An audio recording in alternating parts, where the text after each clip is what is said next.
Alors bonjour à tous et à toutes. Aujourd'hui, je suis là pour vous présenter Oriana. Oriana, elle a 18 ans, elle fait des études de restauration et plus tard, elle veut devenir hôtesse de l'air. Et elle a été rencontrée au début du mois de mars et je vais juste la laisser parler d'elle. Vas-y. Okay. Donc, Oriana.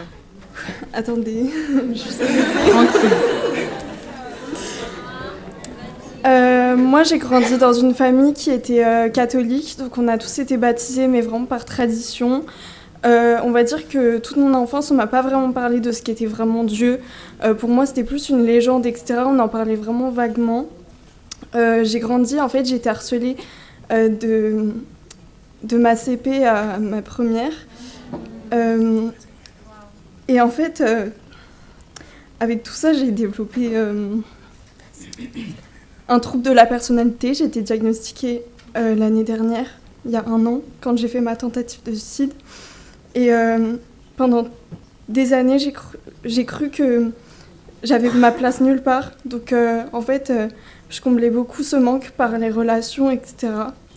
Je viens de me séparer du garçon que j'aimais le plus. Vraiment, pour moi, je me voyais aller loin avec lui. Et j'ai renoncé à cette relation pour suivre Dieu, parce que je savais que cette relation, elle allait juste me mener au péché, qu'elle allait me mener vraiment à la perdition, etc.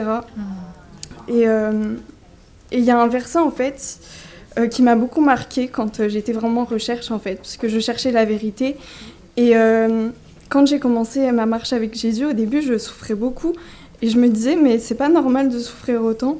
Mais je me suis souvenue de ce verset qui disait dans Jérémie 29, verset 11, « En effet, moi je connais les projets que je forme pour vous, déclare l'Éternel, projets de paix et non de malheur, afin de vous donner un avenir et de l'espérance. » Et j'ai vraiment su qu'en fait, même si on a de la souffrance, même si on subit la persécution, en fait, vraiment, il faut garder en tête que Jésus, quoi qu'il arrive, il sera là pour nous.